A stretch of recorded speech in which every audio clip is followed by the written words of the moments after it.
Olá pessoal do Servo da Verdade, boa noite. A gente já vai começando aqui o vídeo, porque a live vai ficar salva, vai ficar gravada. Então, quem não acompanhar, quem não chegar a tempo ou quiser ver depois, vai ficar salvo no nosso canal, certo?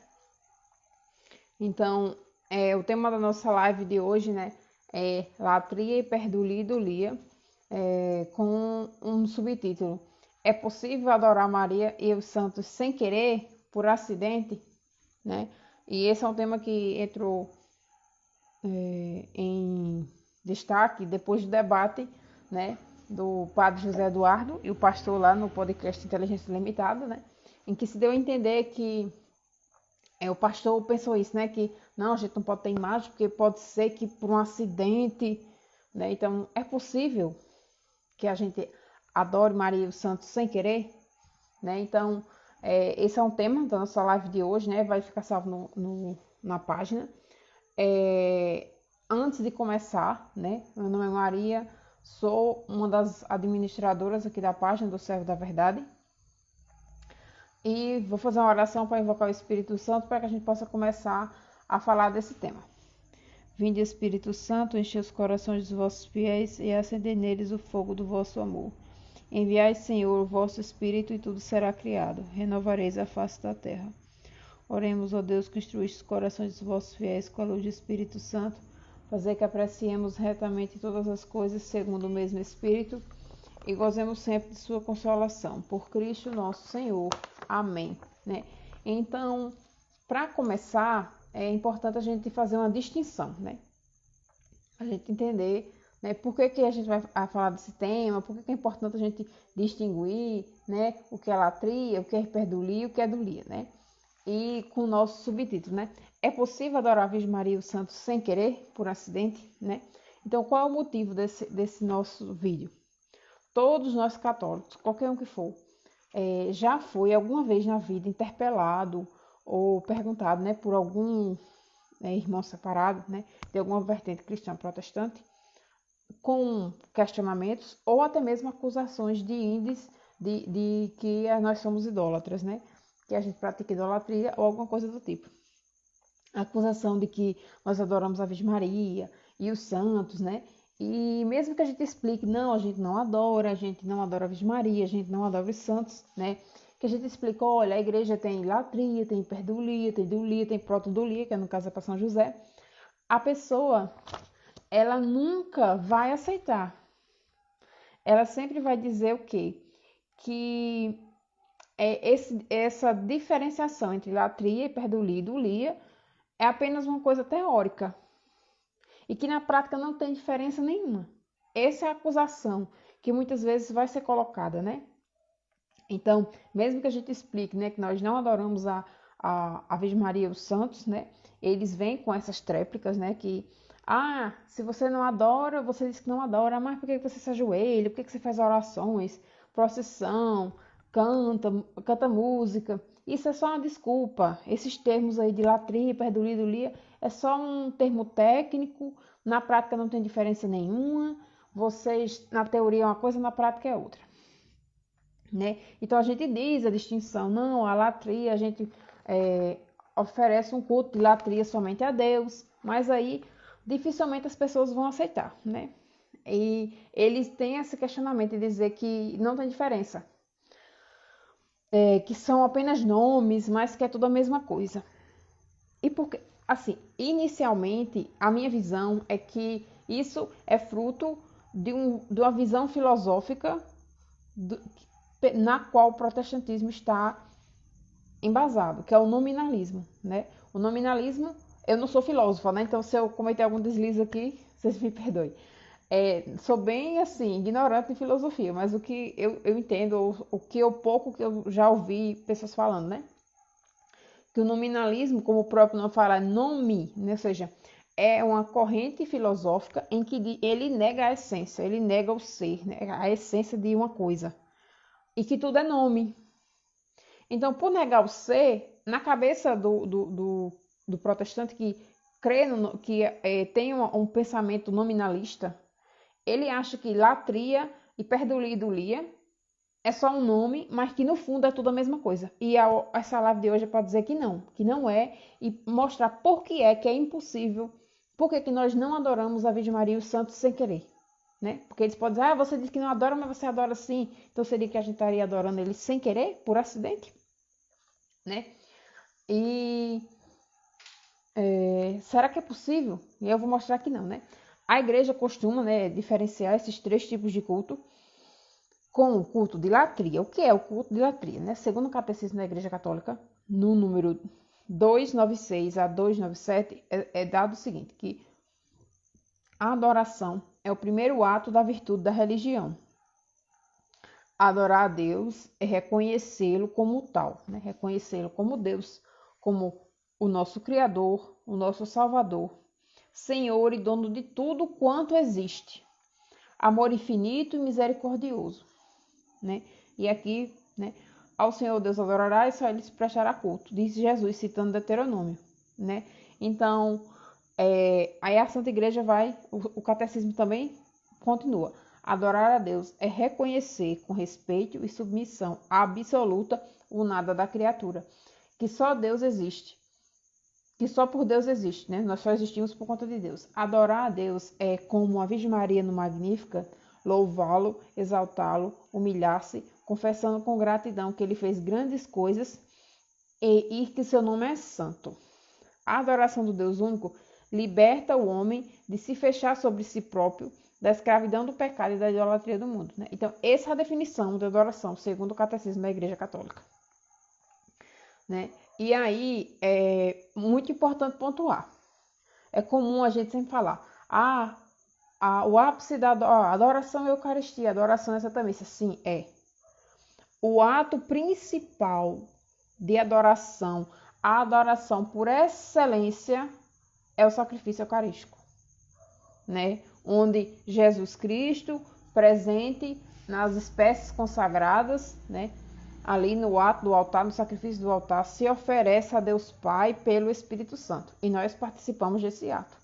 Né? Então, ali é o ato lautrêutico por excelência. E quando a gente percebe a oração eucarística, né? Quando a gente participa e presta atenção, a gente percebe como é um ato de latria, de adoração. Mas não é somente a Santa Missa que é um ato de adoração. Né?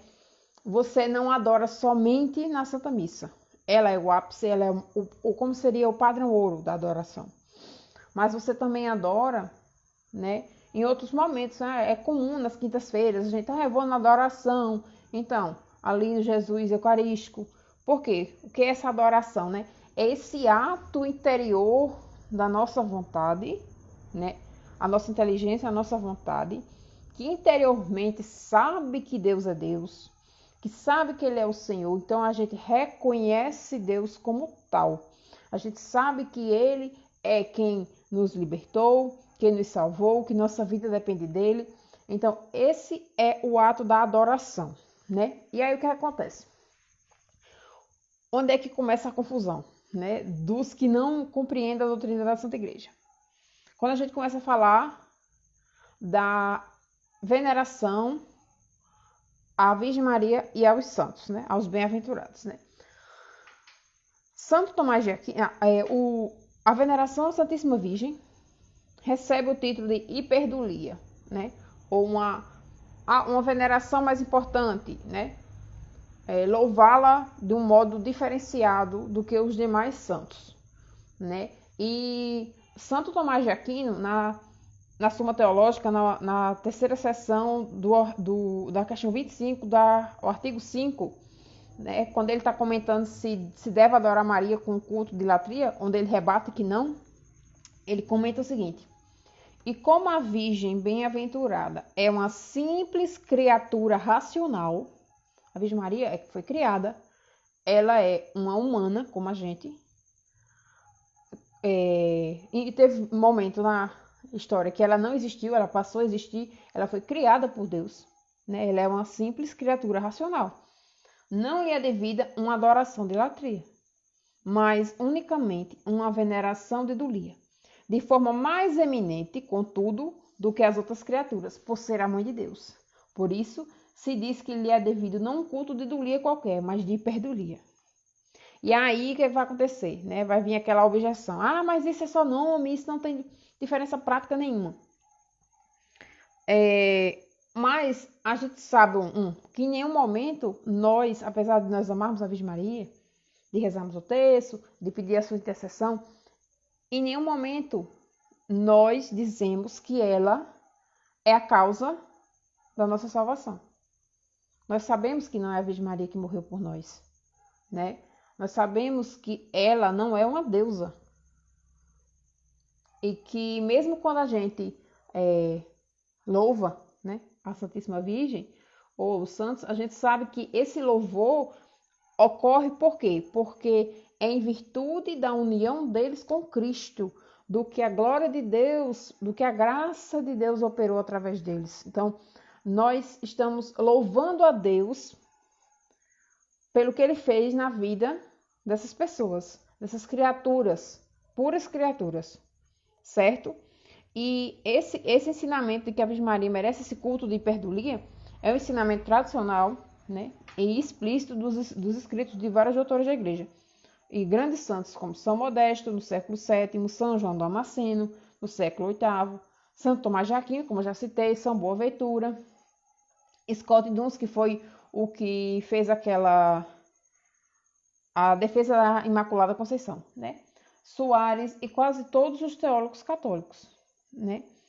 A Sagrada Congregação dos Ritos confirmou. E aqui a gente tem que entender, né, que o culto de hiperdulia, que é devido formalmente à Virgem Maria, se dá pela razão de que ela é mãe de Deus, né? Pela sua maternidade divina. Ou seja, Maria é a mãe do Deus feito homem, da segunda pessoa da Santíssima Trindade, o Verbo encarnado. Jesus, que é uma só pessoa em duas naturezas. Jesus, que é essa pessoa divina, é filho da Virgem Maria, né? E por essa razão é que ela tem essa alta estima na Santa Igreja, por essa razão que ela é a mais alta das criaturas puramente humanas, não divinas, né? Porque Jesus, ele é humano, mas ele também é divino, né? E por essa razão a Virgem Maria é a mais alta, o ser humano, puramente criatura, que tem o maior grau de glória, né? Por quê? Porque ela está unida a Cristo no mistério da união hipostática. Ela participou desse mistério insondável, né? Que é o momento onde o Verbo de Deus se encarna e ela não é só um santo qualquer, né? Que seguiu Jesus, não. Ela doou a humanidade dela para participar deste momento, né? E por isso que a gente tem esse amor, essa veneração. E isso é bíblico, né? Por quê? Porque quando nós vamos lá para São Lucas, né? O Evangelho de Lucas, Santa Isabel vai dizer: bendita és tu entre as mulheres. Antes de Santa Isabel, já começa com o anjo, né? Que o anjo fala: ave cheia de graça, o Senhor é contigo. Ou seja, no grego, ele fala, né? Quere que caritomene. Sou péssima de grego, mas é mais aproximada, né? Ou seja, que ela é repleta da graça. A palavra é como se fosse um substantivo, né? Ele usa na troca, no lugar do nome dela. A gente fala Ave Maria, mas ele não falou Ave Maria. Ele falou Ave que caritomene, né? Alegra-te, bem-aventurada, né? Cheia de graça, plena da graça, né? Ou seja, ela recebeu esse louvor do anjo e ela recebe o louvor de Isabel, a reconhecendo como mãe do meu Senhor, né? Que eu já falei que é de onde vem a veneração do culto de hiperdulia, né? E a própria Virgem Maria vai dizer: todas as gerações me chamarão de bem-aventuradas, de bendita. E o que a gente reza todo santo dia? Bendita és tu entre as mulheres, e bendito é o fruto do vosso ventre, Jesus, né? Então, a gente está cumprindo uma profecia bíblica, né? E é uma doutrina muito provável, muito comum, que esse culto de perdulia não somente é um grau superior de culto de idolia, ou seja, de louvor, de louvar as grandes coisas que Deus operou na Virgem Maria. O que é o culto de perdulia? O que é nós venerar um santo ou a Virgem Maria, né? São José? É reconhecer como Deus agiu na vida daquelas pessoas e como eles corresponderam pela graça de Deus, né?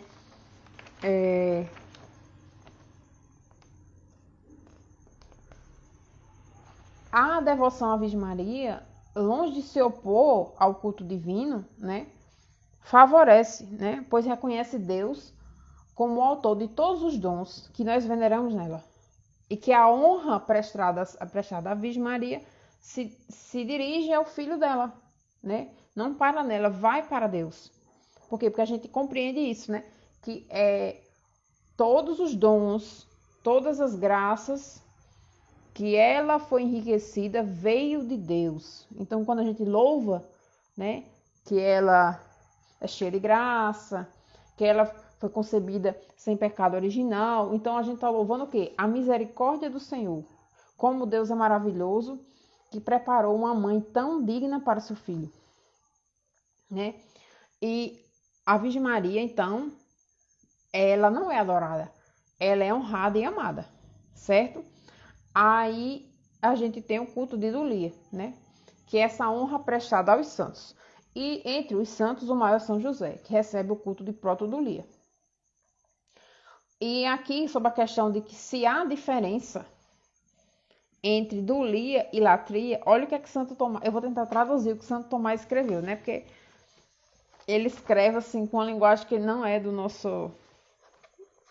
Não sou, assim, letrada a ponto de compreender Santo Tomás, né?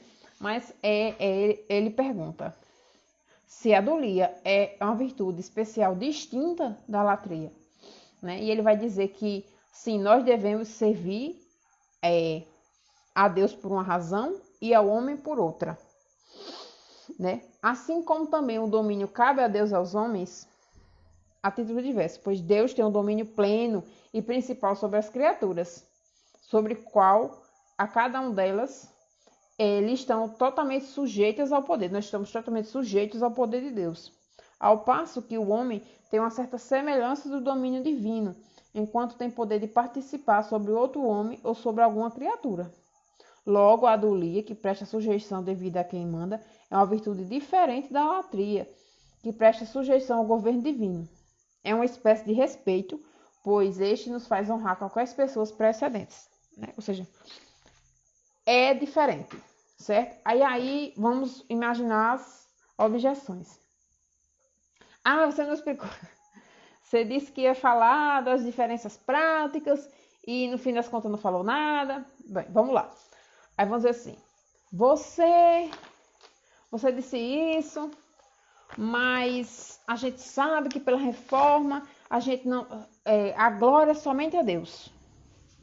Que glória é somente a Deus, nós não podemos, Deus não divide sua glória com ninguém. Eu já cansei de ouvir esse versículo. Eu sou um Deus ciumento que não divido minha glória, né? Então, será que prestar honra às pessoas que corresponderam à graça de Deus é roubar a glória de Deus ou é justamente o contrário, né? Então, primeiro a gente tem que se questionar: louvar as criaturas, a Virgem Maria e os santos, vai contra a glória de Deus? Né? Será que nós estamos indo contra a glória de Deus ao louvar a Virgem Maria ou aos santos? E aí é muito importante a gente entender o que é dar glória a Deus. Se eu digo assim, eu não posso rezar um texto porque eu estou roubando a glória de Deus. Primeiro de tudo, a gente tem que entender o que é a glória de Deus. O que é a glória de Deus, né? Segundo o Catecismo da Igreja Católica, resumidamente, né? A glória de Deus é a manifestação e a comunicação de sua bondade em direção à criação, né? Ele fez de nós filhos adotivos por Jesus Cristo, né? para que fosse enaltecida a glória de sua graça. Ou seja, quando nós percebemos e é manifestada, é comunicada a bondade de Deus, as suas misericórdias, e isso está dando glória a Deus, né? Como é que um pássaro, um animal, uma árvore, né, que a gente vê na Sagrada Escritura, que diz que eles glorificam a Deus. Eles glorificam a Deus porque quando nós contemplamos eles, nós percebemos nele detalhes de Deus, né? Como a sua perfeição, né? Como Deus criou tudo de maneira perfeita, como Deus é bom. Então, quando nós manifestamos, né, essa realidade, sabemos e proclamamos que Deus nos fez filhos adotivos por Jesus, nós estamos dando glória a Deus, certo? E aí a gente pensa, será que louvar a Virgem Maria é roubar a glória de Deus ou é enaltecê-la? E aí que a gente se volta para a realidade de que, assim como Eva colaborou para a queda de Adão e de toda a humanidade, assim Maria colaborou para a salvação. Assim como a Virgem Maria colaborou,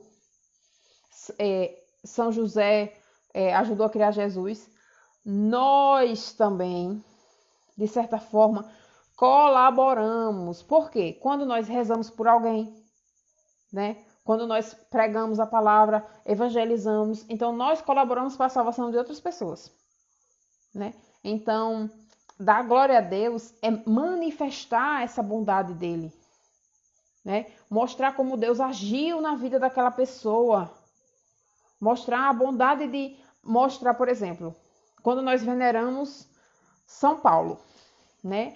Então, São Paulo, que era um perseguidor, mas se tornou um grande apóstolo e uma das colunas da igreja, porque Deus foi misericordioso com ele e o transformou.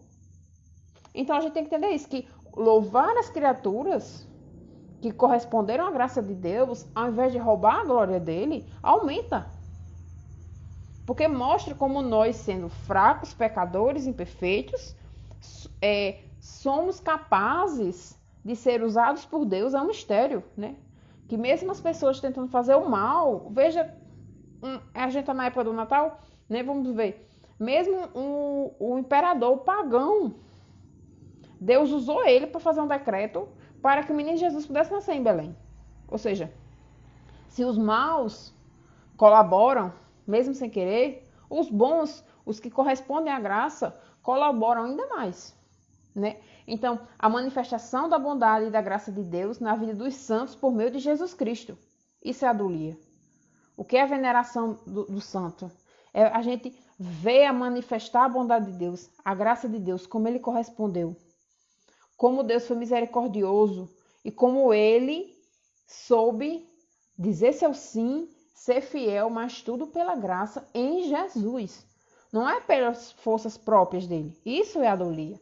Isso é a gente enxergar Jesus no outro, né? E aí, louvar alguém, louvar um santo, louvar a Virgem Maria, não é antibíblico, porque o próprio Jesus louvou outras pessoas. Jesus louvou João Batista, né? O que é adolia se não louvor? Se não manifestar a grandeza de outras pessoas. Ou seja, Jesus louvou João Batista e isso não foi não foi uma idolatria, né? Porque lá em Mateus 11, do 9 ao 12, deixa eu abrir aqui que eu tô com a Bíblia bem aqui do lado, quando Jesus pergunta assim, o que vocês foram ver no deserto? Deixa eu abrir aqui. Aqui. Jesus vai dizer, então, que fostes para lá para ver um profeta? Aí vai dizer, sim, digo-vos eu, mais que um profeta. É dele que está escrito, eis que eu envio meu mensageiro diante de ti para te preparar o caminho. Aí olha aqui, em verdade vos digo, entre os filhos das mulheres não surgiu outro maior que João Batista. Isso aqui é um louvor. Jesus está louvando João Batista, louvando a grandeza de João Batista. No entanto, o menor do reino dos céus é maior do que ele. Então, se Jesus louvou João Batista, né? Louvou como João Batista foi santificado por Deus no ventre de Santa Isabel. E ele correspondeu a essa graça de Deus, sendo um grande profeta, né? Essa missão de João Batista, que a gente viu agora essa semana no Evangelho. Ou seja, Jesus louvou João Batista e disse que o menor no reino dos céus é maior do que ele. Então, se nós sabemos que o menor no reino dos céus é maior do que João Batista e que Jesus louvou João, nós também podemos louvar os santos. E louvar os santos não é idolatria. Louvar os santos é reconhecer o que Deus fez na vida daquelas pessoas. E nós estamos dando maior glória a Deus. Por quê? Porque o santo, ele é uma parte do corpo de Cristo. Né? Isabel louva Maria, né? Chamando-a de mãe do meu Senhor. Bendita sois vós entre as mulheres. Né? Hebreus 11 louva os justos do Antigo Testamento. Né? Então, eles fazem uma grande louvação, citando vários justos. E é interessante que ele fala o seguinte, ó, lá em Hebreus 11, é dito o seguinte: que mais direi? É a partir do versículo 32. Irá me faltar tempo se falar de Gedeão, Baraque, Sansão, Jefté, Davi.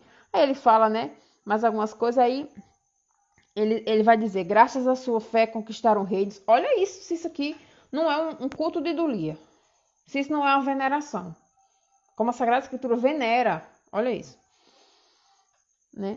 Conquistaram o reino, praticaram a justiça, viram-se realizar as promessas, taparam as bocas dos leões, extinguiram a violência do fogo, escaparam a fio de espada, triunfaram das enfermidades, foram corajosos na guerra e puseram-se em debandada de exércitos estrangeiros. Devolveram vivos às suas mães os filhos mortos. Alguns foram torturados por se recusar a ser libertados, movidos pela esperança de uma ressurreição mais gloriosa. Outros sofreram escárnios, açoites, cadeias e prisões. Foram apedrejados, massacrados, cerrados ao meio, mortos a fio de espada. Andaram errantes, vestidos de pele de ovelha. E ele vai citando, né? E aí lá no final ele diz assim: desse modo, cercado como estamos de uma tal nuvem de testemunhas.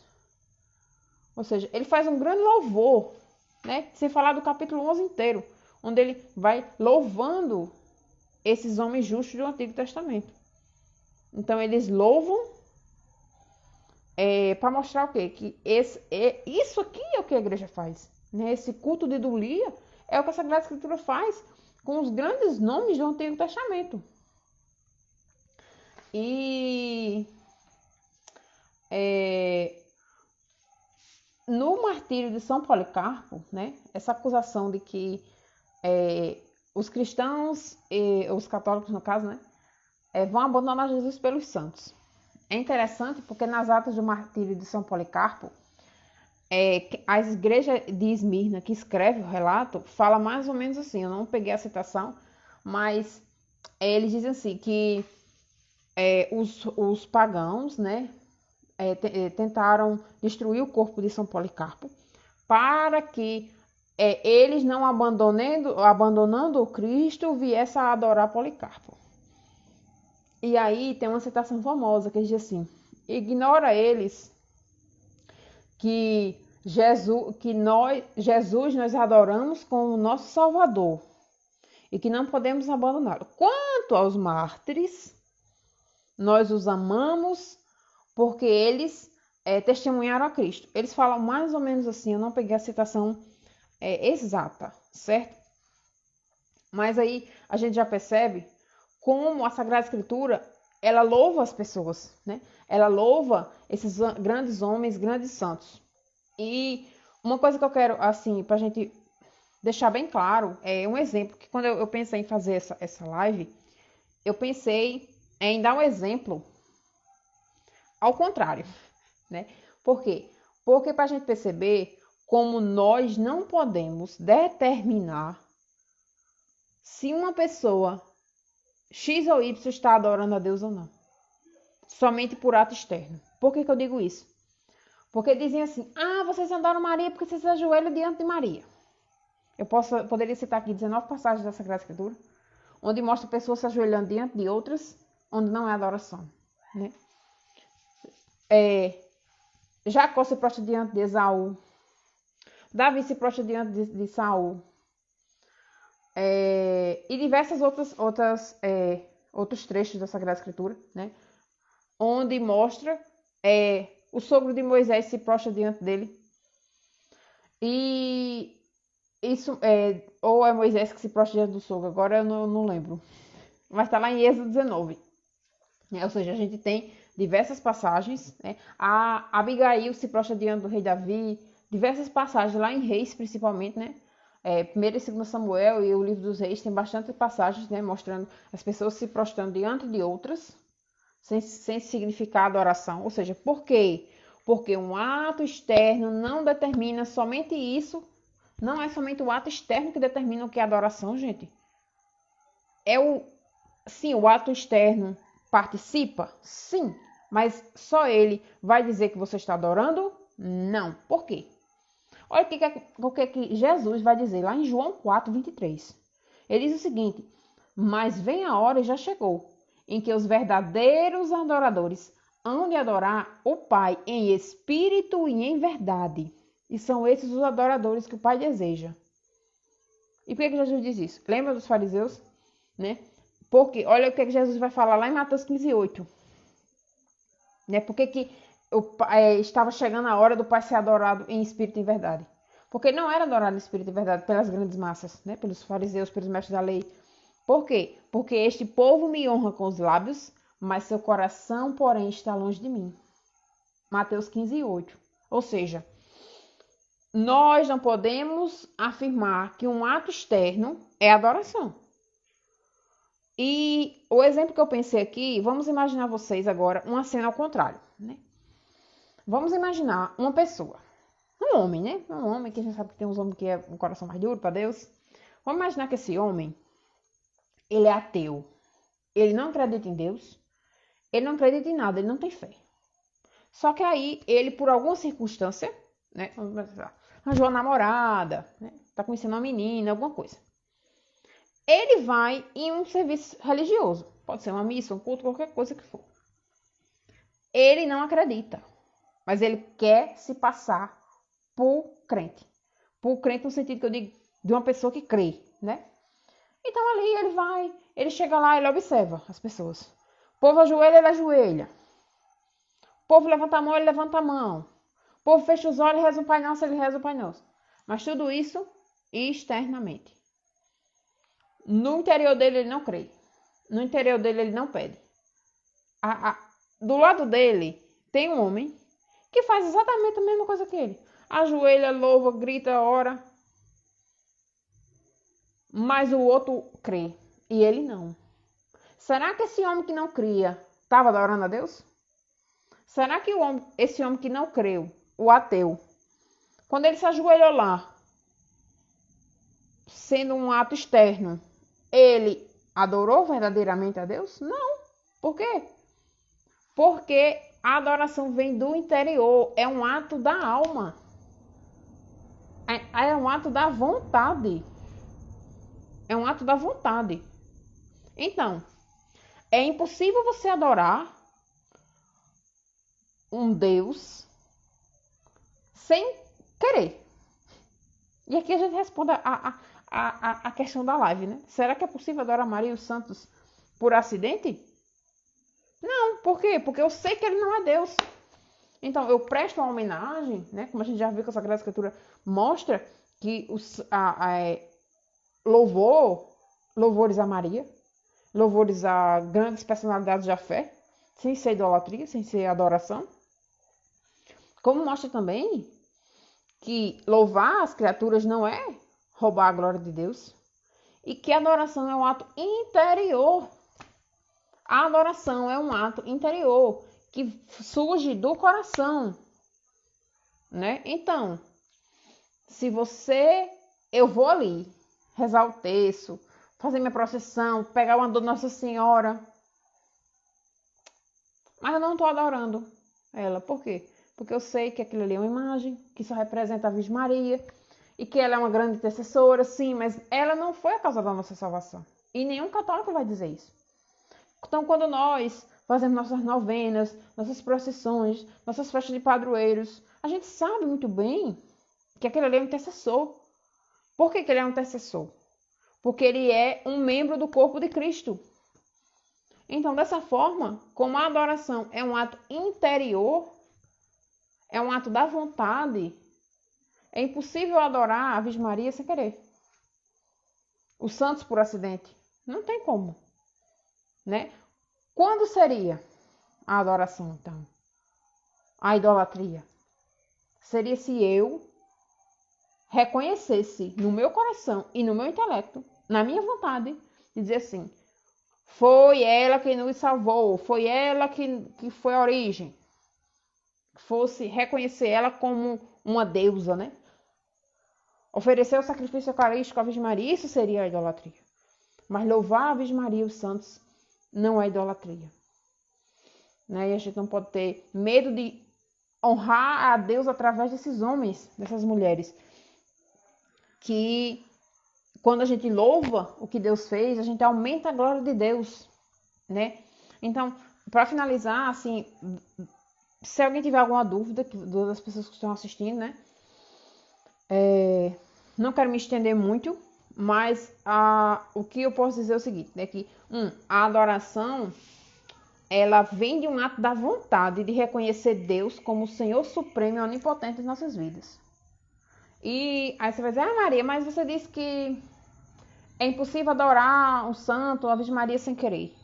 Mas e o povo que idolatra dinheiro, que bota... Então, o que acontece? Aí a questão é o seguinte, é que as pessoas colocam esses objetos como a coisa mais importante das suas vidas.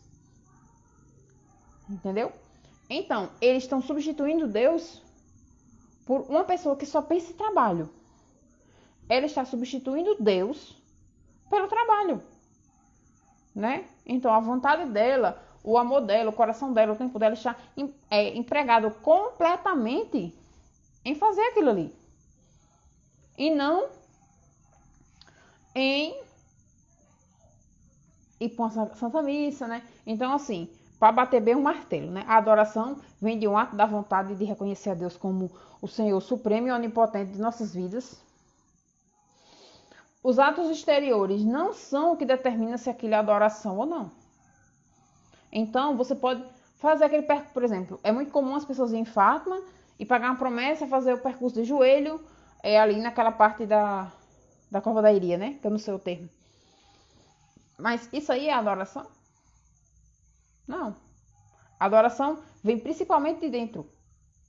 Mas eu posso adorar a Deus ficando de joelho? Posso. Né? Qual é a diferença de a gente fazer uma procissão com uma imagem para uma procissão com o Santíssimo Sacramento? É uma procissão do mesmo jeito. Num a gente adora, no outro a gente não adora. E o que é a diferença? É que a diferença é que ali eu sei.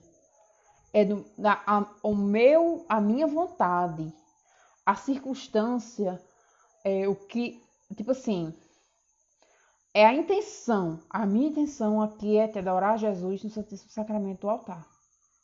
Então eu me ajoelho diante de Jesus no Santíssimo Sacramento, com a intenção de adorar, reconhecendo que Ele está ali presente, corpo, sangue, alma e divindade, que Ele é meu Deus, meu Salvador, que morreu por mim na cruz, que está no céu intercedendo por mim, unido com os santos, com os anjos, e que vai voltar um dia para reinar, estabelecer o reino definitivo de sua igreja. E eu me ajoelho ali, e ali eu adoro. Mas se eu passo ali e ajoelho diante da imagem da Virgem Maria, não como uma forma de reconhecendo ela como deusa, mas como uma forma de reconhecer que ela é uma grande intercessora, minha mãe, nossa mãe na ordem da graça, como uma forma de dirigir através da imagem uma honra a ela, uma honra aos santos, né? Então, o louvor prestado à Virgem Maria e aos santos sempre se dão em razão de sua relação com Cristo, isso é importante, e das obras que Deus realizou na vida deles, não para em si mesmo, mas sendo voltado com a finalidade de glorificar a Deus, né? Então é sempre em relação a Jesus, como eles foram cristãos. Então, por que ninguém louva Judas? né? Por quê? Porque ele traiu Jesus. Apesar dele ter sido um apóstolo, dele ter feito milagres, né? Ninguém pede intercessão de Judas, né? Até porque muitos supõem que ele está condenado, a gente não sabe, né? Mas por quê? Por que a gente não pede uma intercessão, sei lá, Buda, de um ateu aí, Stephen Hawking, né? Sei lá. Por quê? Porque a intercessão, a veneração, a intercessão, o culto de Dulia, o culto de Hiperdulia, de Protodulia para São José, se dá em relação àquela pessoa que correspondeu à graça de Deus. Exatamente, a Letícia falou bem direitinho. É quase a mesma coisa de como faríamos diante de um rei ou rainha. Não estamos adorando, mas prestando a devida honra. E é isso que fica bem claro quando a gente vai ler o livro dos reis, né? O livro de 1º e 2º Samuel, onde mostra toda essa dinâmica de corte, essa dinâmica do respeito, né? Então, se a gente não consegue compreender que um determinado ato pode ser pecado ou não, dependendo da circunstância, a gente está muito distante de compreender a moral, né? Por quê? Porque a circunstância, a intenção por trás do ato, certo? Então, se eu me ajoelho diante de uma imagem, pode nem ser uma imagem, né? Se eu me ajoelho com a intenção no coração de adorar a Virgem Maria, é errado. Mas se eu me ajoelho com a intenção no coração de pedir a intercessão dela por uma causa, porque eu sei que ela é a mãe do meu Senhor, né? Que está próxima a Jesus, que é imaculada e que tudo que ela pede, Deus atende. É diferente, certo? Então, glorificar os santos é dar maior glória a Deus.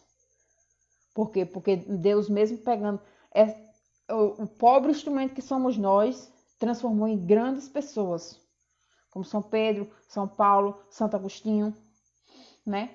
E aí a gente também entra na realidade da comunhão dos santos, né?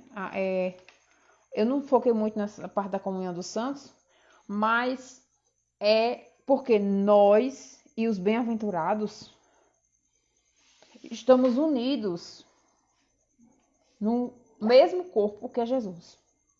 E nós temos uma comunhão espiritual de bens e de pessoas. Ou seja, existe uma comunhão entre nós dos bens espirituais. Por exemplo, por que eu posso rezar um texto por alguém? Por que eu posso rezar um texto por uma pessoa? E às vezes aquela oração vai ser atendida. Porque eu estou fazendo uma transação. Vamos me explicar mais ou menos assim, né? Está ocorrendo ali uma transação de bens espirituais através de Cristo. Então, tudo é por meio de Jesus. Então, quando a gente venera a Virgem Maria, né, a reconhecendo como intercessora, rainha, aí você diz, mas você chama de Nossa Senhora, rainha do céu, né? E aí é bom a gente explicar, né, também isso, que por que a Virgem Maria é Nossa Senhora? Você diz, só Jesus é o Senhor. O título de Senhora da Virgem Maria não quer dizer que ela tem o senhorio universal, poder. Não é nada disso. Mas se dá pelo fato de que, na dinastia davídica, a mãe do rei era a rainha. Né? Tanto é que se a gente for pegar as genealogias dos 20 descendentes do rei Davi, né, eles citam o rei e quem era a mãe dele. Ou seja, o rei e a mãe, que era chamada de Gebirá ou Gebirá, né? Essa rainha mãe, essa senhora, que era a rainha, né? Quando Salomão ele vira rei, Betsabé entra no trono, entra lá na sala do trono, e Salomão vai perante ela e se ajoelha perante ela com um respeito e põe um trono vizinho do dele, né? E ela está sentada, e é por isso que, como Jesus é o descendente de Davi, né? O rei prometido, ele é o rei do universo. E pela dinastia davídica, a rainha é a mãe do rei. Quem foi? A mãe de Jesus, a Virgem Maria. Pronto, bateu, virou. A Virgem Maria, ela é rainha e senhora, porque ela é a mãe do rei. E pela dinastia davídica, a rainha e a senhora era a mãe do rei, né? E que tinha um papel de intercessora, né? A gente vê isso lá com a mãe de Salomão, né? Acontece uma situação, né? E que um cara lá que tinha direito a... Eu não lembro o nome, né? Ele tinha tipo direito a herdar o trono e ele tava com medo de Salomão matar ele, alguma coisa assim. Ele vai e pede a Betsabé que interceda em favor dele, né? Aí a gente percebe, né, esse papel da rainha mãe intercessora, assim como Esté, que é uma figura da Virgem Maria, né? Como rainha que intercede pelo povo diante do rei. Então, por isso que nós chamamos ela de Nossa Senhora. Não é porque ela é uma senhora acima de Jesus, ou porque ela também é senhora como... Não, é diferente. O senhorio da Virgem Maria está relacionado a ela ser a mãe do rei. Né? Então a gente percebe como tudo gira em torno de Jesus. Nada da Virgem Maria afasta de Cristo, mas a aproxima dele. Certo? Então a gente não pode ter medo de honrar, venerar e amar a Virgem Maria e os santos. Nós não estaremos cometendo idolatria. Não tem como nós adorarmos eles sem querer, por acidente.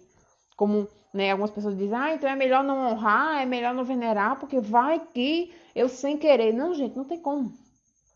Por quê? Porque a adoração é um ato da vontade. É a mesma coisa de você dizer assim, o pecado é um ato da vontade. Uma pessoa não peca se ela não tem, por exemplo, né, o pecado mortal. A gente sabe que tem que ter os três pré-requisitos, né? Conhecimento pleno, plena advertência, pleno entendimento e vontade deliberada. Matéria grave, agora não estou lembrando, mas pleno consentimento, pleno entendimento e matéria grave, né? Ou seja, se você não dá o consentimento, não é pecado.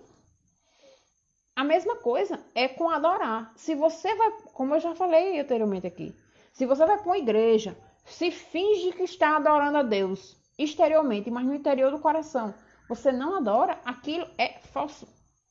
A mesma forma.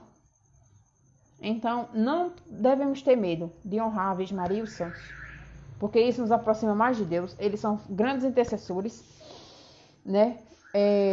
E eu queria agradecer ao pessoal que chegou aqui durante a live. Vai ficar salva para quem não acompanhou tudo, certo? Alguém tem alguma dúvida, algum questionamento, quer fazer alguma pergunta, quer fazer algum comentário? Se não, aí a gente encerra. Foi assim, espero que tenha ficado claro, né? Peço desculpa por alguma imprecisão, né, teológica, alguma imprecisão histórica, alguma imprecisão de citação bíblica, né, dentro das minhas possibilidades, né, fiz aqui uma pequena explanação, né, só para não deixar esse tema sem comentar, né. Se tiver algum erro, pode mandar um direct, uma mensagem, né, que aí a gente vem e esclarece. No mais, se ninguém ficou muito claro, obrigado. Então vai ficar salva a live, certo, gente? Comentem, compartilhem, ajuda a divulgar a nossa página. Eu sei que a gente não tem postado muitas coisas, mas a vida é corrida, né? Mas eu vou batalhar para vir mais vezes, fazer mais conteúdos parecidos com esse. A Letícia Santos disse, só agradecer, sou nova convertida à verdadeira fé, ex-protestante, e tem sido útil demais para o meu entendimento. Letícia, mande uma mensagem, um oi aqui no meu direct, porque eu participo de um grupo, não é o Apostolado Cardeal Nilma, mas a gente tem vários ex-protestantes lá, né? E a gente estuda o catecismo, então se você quiser estudar com a gente, tu manda um oi lá no direct aqui da Servo da Verdade, que aí a gente entra em contato. Tem várias pessoas no nosso grupo tem 3 ex-protestantes, né? Que são pessoas que também estão fazendo essa travessia, e a gente tira dúvidas, a gente conversa, dá apoio. Então, qualquer dúvida também você pode mandar mensagem, que o que a gente puder fazer, às vezes a gente acha que é isso aqui que a gente tá fazendo. Ah, não chega ninguém, é uma coisa assim, mas às vezes é uma palavra que uma pessoa precisa ouvir. Deus tá aqui nas redes, né? Tá online aqui e agora tá nas mãos do Espírito Santo, né? Para chegar em quem ele quiser que chegue, tá certo? Então, muito obrigado. Obrigado, Dona Vera, Letícia e quem mais assistiu a live vai ficar salva. Boa noite e salve Maria!